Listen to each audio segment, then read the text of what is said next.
আসসালামু আলাইকুম। এটা কিসের ডিম বলতে পারবেন? এটা হাঁসের ডিম। আজকে করব হাঁসের ডিম দিয়ে ডিম চপ। তো এই যে রেখে দিলাম তিনটা ডিম দিয়ে আবার করব না, কিন্তু আমি দুইটা ডিম দিয়ে দুইটা ডিম বাচ্চাদের জন্য আর একটা ডিম আমার জন্য, ওইটা দিয়ে ডিম চপ করব। বাসায় কেউ নেই, শুধু আমি একা, আমার হাজব্যান্ড নেই। আর এই যে আলু কেটে নিলাম, এই লাল আলুটা আমার আনা হয় যখন যেটা পাই আর কি। এটা হয়তো সামনে পেয়েছে আমার হাজব্যান্ড, এই জন্য এটা এনেছে। এটা এখন কেটে তারপরে সেদ্ধ বসিয়ে দিলাম। এর মধ্যে দিয়ে দিব হাঁসের ডিমটা। এই যে ধুয়ে নিয়েছি, তো এখন বয়েল করে দিয়ে দিব। তারপরে পুরো রেসিপিটা আছে, বয়েল হতে থাক। এটাতে আমি এই পাতিলটাতে আমি বুট সেদ্ধ করি, তো ছোলা সেদ্ধ করি, এই জন্য আর কি এরকম কালো হয়ে থাকে, ছোলার একটা কালো দাগের কারণে। দিয়ে দিলাম একটু লবণ, যাতে হাঁসের ডিমের খোসাটা ভালো করে ছিলে, এই জন্য। আর এই তারপরে ম্যাশ করব সেদ্ধ হয়ে গেলে। বাচ্চারা কোয়েলের ডিম খেতে চায় দেখে এখন সাথে কোয়েলের ডিম আর হয়তো একটু আলু দিয়ে দিব।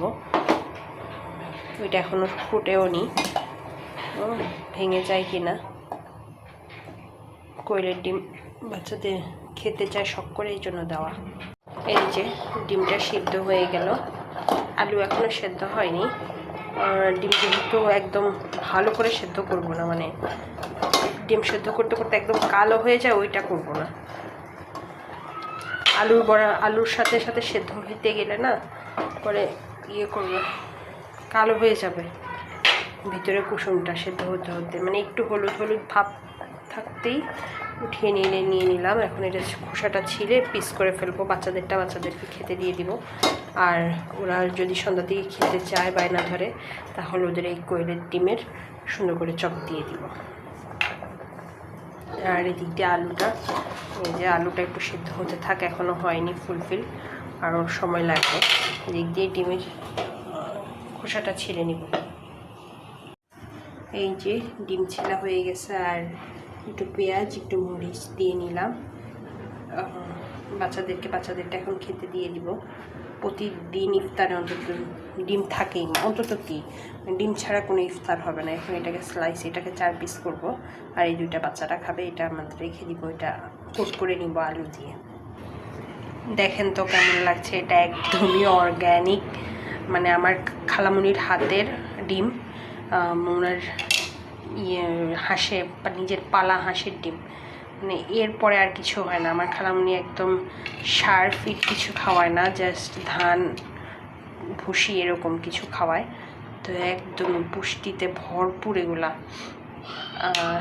একটা টেনশন আছে যে হ্যাঁ বাচ্চারা একটু চুলকানি হবে, অ্যালার্জির প্রবলেম যেহেতু আছে আমার বাচ্চাদের। দেখা যাক, তারপরও খাওয়াবো। এটা দিয়ে রেখে দিলাম, ওটা বাচ্চাদেরকে নিয়ে দিব, বাচ্চারা এখন আলাদা ছেলে খাবে। একদম অর্গ্যানিক ডিমটা না সচরাচর কি পাওয়া যায়ই না। যারা নিজেদের ছাদে পালন করে তারাই পারে অন্তত। আলুটা সেদ্ধ হয়ে গেছে, একটুখানি পোড়া লেগে গেছে, বাচ্চাদেরকে খাওয়াতে খাওয়াতে একটুখানি পোড়া লেগে গেছে। এখন দিয়ে দিব সরিষার তেল। বেশ মনে হচ্ছে ঠিক আছে, না বেশি হয়ে গেছে। দিয়ে দিব পেঁয়াজ,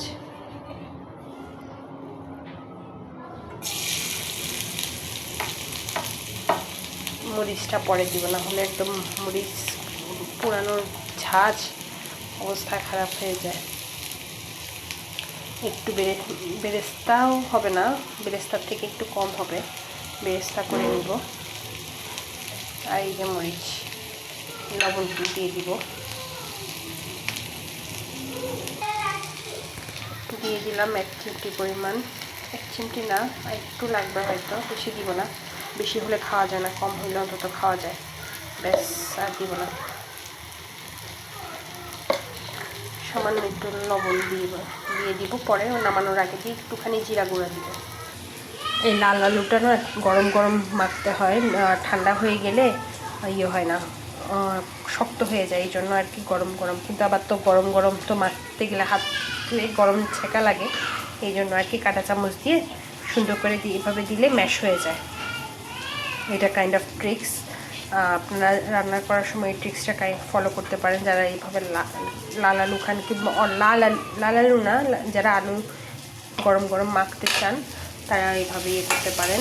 এদিক দিয়ে এই যে তারপর চলছে, বেরেস্তা প্রায় হয়ে আসছে। এখন মরিচটা দিয়ে দিব,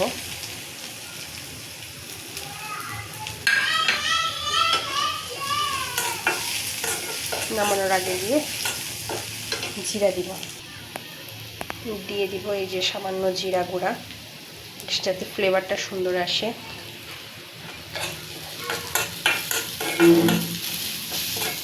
হয়ে আসছে প্রায়, নামিয়ে আলুতে দিয়ে দিব।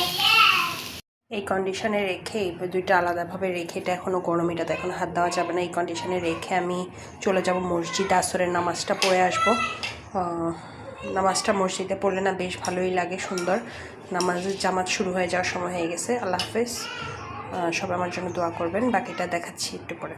নামাজ থেকে চলে আসলাম, দিয়ে দিলাম যে বেরেস্তাটা করে রেখেছি সেটা আলুতে দিয়ে দিলাম। আর এই যে ফাঁকে বেসনটা করে নিলাম, চুলায় তেল দিয়ে দিয়েছি। এখন এটাকে মেখে, এই যে দেখছেন এখনই শক্ত হয়ে গেছে, মেখে তারপরে ডিম দিয়ে কোট করে নিব।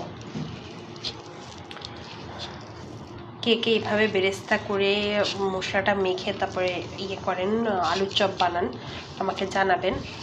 আর অবশ্যই জানাবেন কে কে আমার মতো এত ঝাল কম খান। আমি যেহেতু একদমই ঝাল খাই না, কে কে আমার মতো একদমই ঝাল কম খান আমাকে একটু জানাবেন। এই যে এইভাবে চ্যাপটা করে একটুখানি নিয়ে এর মধ্যে ডিম দিয়ে দিব, ডিম দিয়ে আস্তে করে কোট করে দিব। এক হাতে করতেছি, এক হাতে ভিডিও করতেছি, যে এই জন্য সুন্দর দেখাইতেছে না। আস্তে আস্তে দুই হাত দিয়ে মিশিয়ে মিশিয়ে করলে ভালোই হবে। হয়ে গেল করা, এভাবে প্রতিটা করে নিব, 4টা হবে আমার। আরেকটাও করে নিচ্ছি, সুন্দর মনে তো কোট করে নিলে তাহলে আর ডিমটা ভিতর থেকে বের হবে না।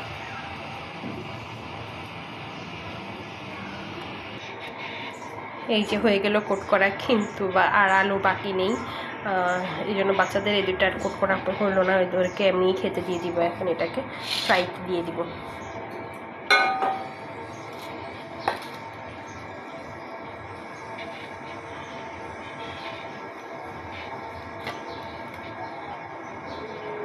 আমি ব্যাটার কি করতে পারি না নাকি জানি না, কিন্তু আমার ব্যাটারটা অলওয়েজ না পাতলা হয়ে যায়। কিন্তু পাতলা হলেও না জিনিসটা একদম মচমচা হয়, মোটা হলে মানে ঘন হলে একদম ইয়ে থাকে, শক্ত হয়ে যায়, অনেকক্ষণ ক্রিস্পি থাকে না। কিন্তু আমি মোটা যে কেনই করতে পারি না, বারে বারে প্রতিবেলায় করতে গেলে একদম ইয়ে হয়ে যায়, পাতলা হয়ে যায়। এই যে দিয়ে দিলাম একটা,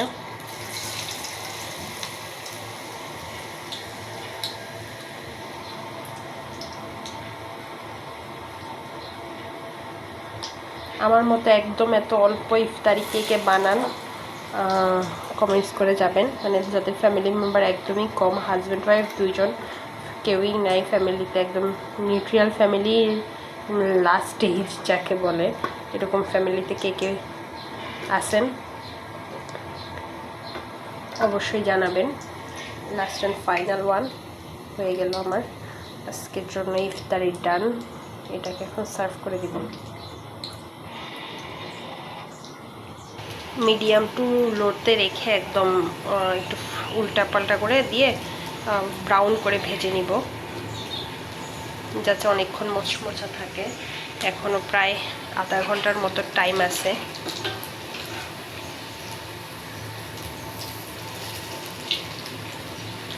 আমার একদমই অভিজ্ঞতা নেই বললেই চলে, আমি একদমই নতুন বলতে আমি হয়তো বা সংসার জীবন করা হয়েছে, কিন্তু এরকম ভাজা পোড়া রান্নাবান্না আমার খুবই কম করা হয়েছে। ইউটিউব দেখে আর মাকে ফোন দিয়ে যা জানা যায় ওই দুটুকুর মধ্যেই আমি সীমাবদ্ধ, কোনো অভিজ্ঞতা কিংবা কিছুই নেই। সকল অভিজ্ঞতা আমার ফোনের, হয়তো বা ভিডিও কল আর ইউটিউবের ভিডিও, এটাই। এভাবে উল্টে পাল্টে ভেজে নিচ্ছি। ফাইনালি কাট করে সুন্দর করে সার্ভ করে দিলাম। খুব সুন্দর হয়েছে। এটা খেতে ভীষণই মজা লাগবে। আজান দেওয়ার প্রায় শেষ সময়, এই জন্য কাট করে নিলাম যাতে ভিতরে গরমটা ছেড়ে দেয়। আমার সঙ্গেই থাকবেন প্লিজ। আমার ইউটিউব চ্যানেলটাকে সাবস্ক্রাইব করে দিবেন, আমার পেজটাকে ফলো করে দিবেন, আমার সাথে থাকবেন। রেসিপিটা ট্রাই করবেন অবশ্যই। কে কোথা থেকে দেখছেন আমাকে জানিয়ে যাবেন। সবাই দোয়ায় আমাকে রাখবেন। আল্লাহ হাফিজ, আসসালামু আলাইকুম।